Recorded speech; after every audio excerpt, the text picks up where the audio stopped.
জনাব ফরহাদ হোসেন তার সঞ্চিত 10 লক্ষ টাকা 10% সুদে 10 বছরের জন্য পদ্মা ব্যাংকে জমা রাখতে চান। তিনি তার স্ত্রী সালমা হোসেন তাকে ব্যাংকে জমা না রেখে নিজ পৌরসভায় জমি কেনার পরামর্শ দেন। যেখানে 8 বছরের জমির মূল্য দ্বিগুণ হওয়ার এবং উক্ত সময়ের মধ্যে জমি থেকে অতিরিক্ত 2 লক্ষ টাকা আয়ের নিশ্চয়তা আছে। বিষয়টি নিয়ে জনাব ফরহাদ হোসেন সিদ্ধান্তহীনতা নিচ্ছেন। নম্বরে বলছে ভাট্টাকরণ প্রক্রিয়া অর্থের কোন মূল্যকে ভাগ করা হয়? কালকে বলছিলাম ভাট্টাকরণ প্রক্রিয়া কোন মূল্যকে ভাগ করে? ভবিষ্যৎ মূল্যকে। বর্তমান মূল্যের একটা নাম হলো ভাট্টাকরণ প্রক্রিয়া। তাহলে বর্তমান মূল্য নির্ণয় করি কোন মূল্যকে ভাগ দিয়া?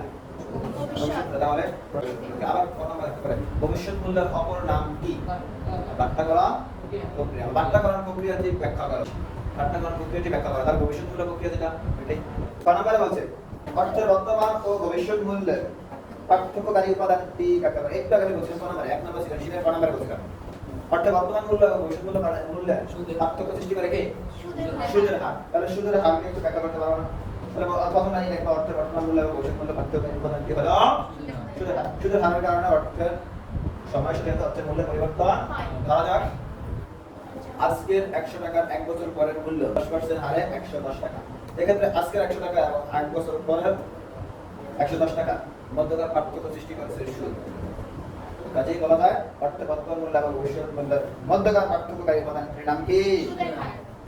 গ নম্বরে বলছে পদ্মা ব্যাংকের শর্তানুযায়ী জনাব ফরহাদ হোসেনের অর্থের ভবিষ্যৎ মূল্য নির্ণয়।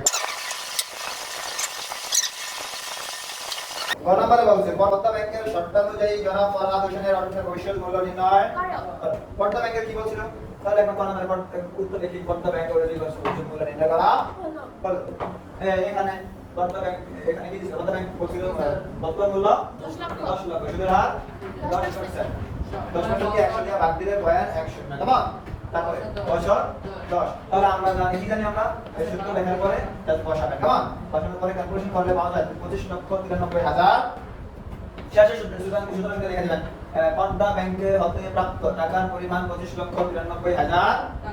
নম্বরে বলছে বিনিয়োগের জন্য জনাব ফরহাদ হোসেনের কোন ক্ষেত্রটি বাছাই করা উচিত? ক্ষেত্র আছে দুইটা, একটা বলছে সঞ্চিত অর্থটি পদ্মা ব্যাংকে জমা রাখা, আরেকটা বলছে জমি ক্রয় করা। দেখেন এটাও আবার দুইভাবে করা যায়। আমরা গণনা যখন করছিলাম তখন পদ্মা ব্যাংকের মূল্য করছিলাম কয় বছরের টাকা? 6 বছরে। 10 বছরে। কয় বছরে? 10 বছরে। কিন্তু এই জমির মূল্য দেওয়া আছে 8 বছরে। তাহলে 10 বছরের টাকা আর 8 বছরের টাকার সাথে কি তুলনা হয়? করতে হবে 8 বছরে। হয়তো 8 বছরের জমির মূল্য দিয়ে 8 বছরের টাকার সাথে দুভাবে করা যায়। যদি আমরা মনে করি যে গড়তে পাই ভবিষ্যৎ মূল্যের টাকা 10 বছর ভবিষ্যৎ মূল্য কত? 25,93,000 টাকা। এমন না?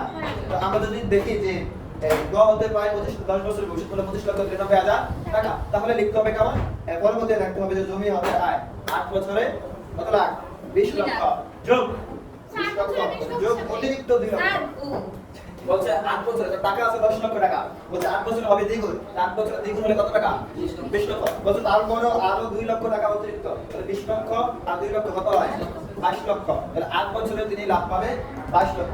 এই 22 লক্ষ টাকার আবার ভবিষ্যৎ মূল্য 10% হার দিয়ে যোগ করলে পাওয়া যাবে 10 বছরের ভবিষ্যৎ মূল্য। তখন গ নম্বর সেটা না হবে।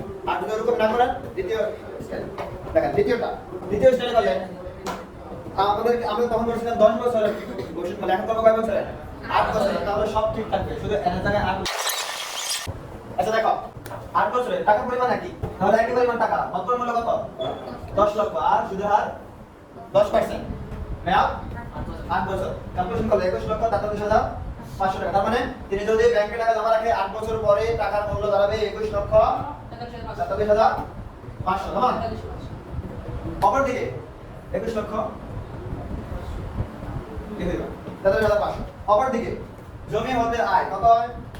10 লক্ষ টাকা দ্বিগুণ। 8 বছরে বলছে দ্বিগুণ, তাহলে 10 লক্ষ টাকা দ্বিগুণ 20 লক্ষ, সাথে যোগ হলো 2 লক্ষ, বলছে অতিরিক্ত 2 লক্ষ টাকা আয়। তাহলে 10 লক্ষের দ্বিগুণ সাথে যোগ 2 লক্ষ কত হয়? 22 লক্ষ টাকা। তাহলে জমি হতে আয় করতে পারেন তিনি 22 লক্ষ টাকা, আর ব্যাংকে টাকা রাখতে পারে 21,43,500 টাকা। এখানে তার কোনটি গ্রহণ করা উচিত? জমি ক্রয় করে, অর্থাৎ তার স্ত্রীর পরামর্শে জমি ক্রয় করা হয়, তার জন্য তারপরে আরেকটা কারণে ভালো আছে। প্রথমটা দিলাম একটা 10 বছর কিনা, দ্বিতীয়টা দিলাম 8 বছর করে। দ্বিতীয় আরেকটা কারণে ভালো আছে। কারণ হলো যদি এই পরামর্শ জমি কিনা তুমি ঠকেও সংসারে তেমন কোন একটা প্রমাণ যাবে না। আর যদি ব্যাংকে যাওয়া ঠকে তাহলে মধ্যে রাতে একটা বিষয় দিতে হবে।